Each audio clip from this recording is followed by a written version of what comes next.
primeira leitura de hoje foi retirada das Sagradas Escrituras do segundo livro de Macabeus. Esse livro, para o Antigo Testamento, é um livro relativamente recente para nós. Por quê? Ele foi escrito um século antes da era cristã. Foi escrito no século I antes de Cristo. Considerando os outros que foram escritos 900 anos antes ou mais, ele é relativamente recente. E ele conta a história daqueles irmãos macabeus que não aceitaram a imposição daquele povo que os oprimia. E eles foram martirizados. E eles aceitaram tudo porque disseram: nós acreditamos na ressurreição, noutra vida. Eles deixam muito firme e clara essa ideia. Bom, Jesus, quando veio no meio de nós, ele afirmava constantemente a ressurreição. Ele antecipava a notícia da ressurreição. E havia um grupo, assim como os fariseus, havia o grupo dos saduceus. Um grupo que combatia muito as palavras de Jesus, que colocava muito empecilho no que ele falava. E esse grupo, então, naquele dia, resolveu fazer uma provocação a ele. Desejavam vê-lo, colocá-lo contra a parede, para que ele não encontrasse uma resposta para as suas perguntas.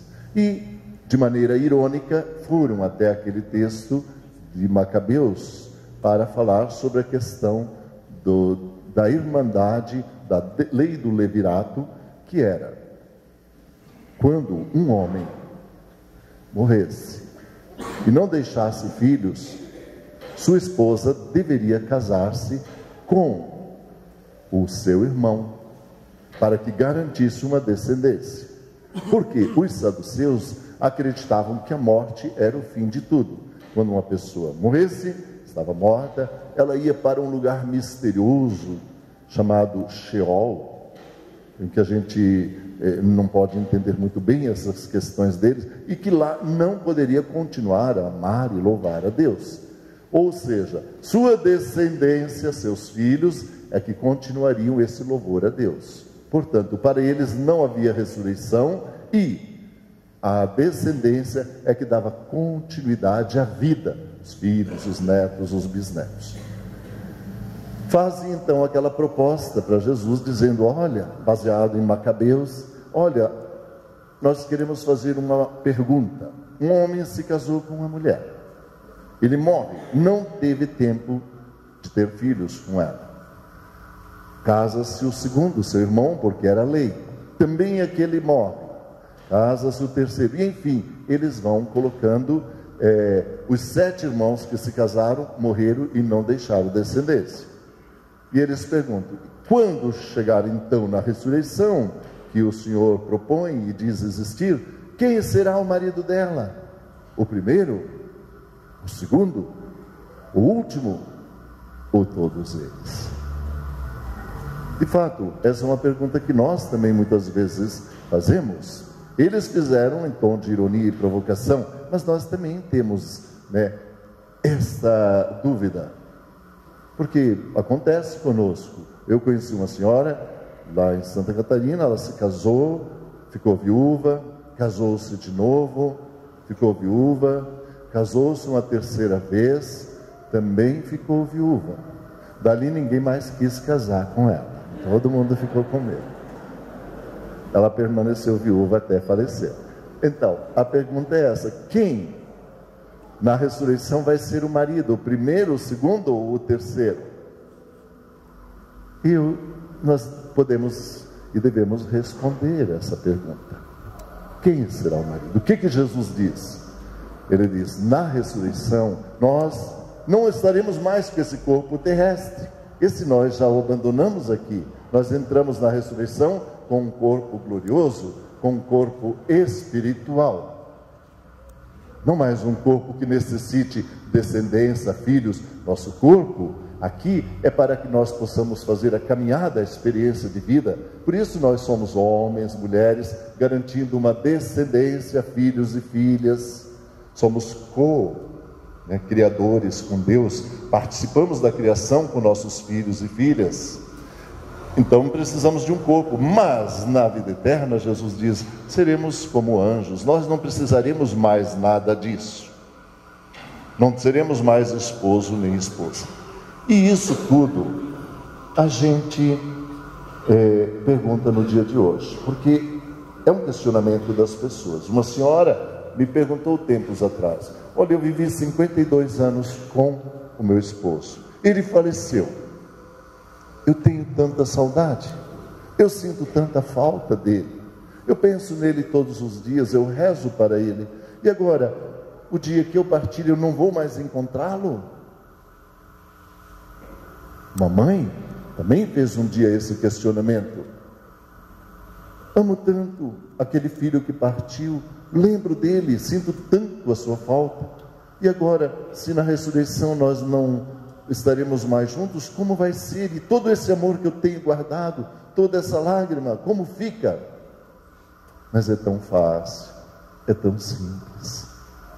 Nós não teremos mais um corpo material, mas nós temos um corpo espiritual. Seremos sim uma personalidade única, porque tudo aquilo que nós vivemos aqui, que nós construímos aqui, as experiências nossas nos tornam únicos, uma personalidade, um caráter, e isso nós levamos para a eternidade, levamos tudo junto conosco, faz parte do nosso, não do físico, do psíquico, faz parte do nosso espírito.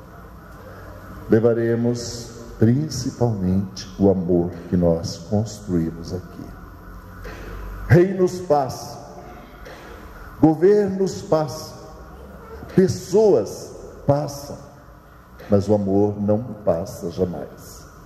Por isso que nós temos que ter muito cuidado para não banalizar o amor, como a gente vê nas novelas, como a gente vê nas histórias, nos livros, no cinema, qualquer coisa, eu te amo.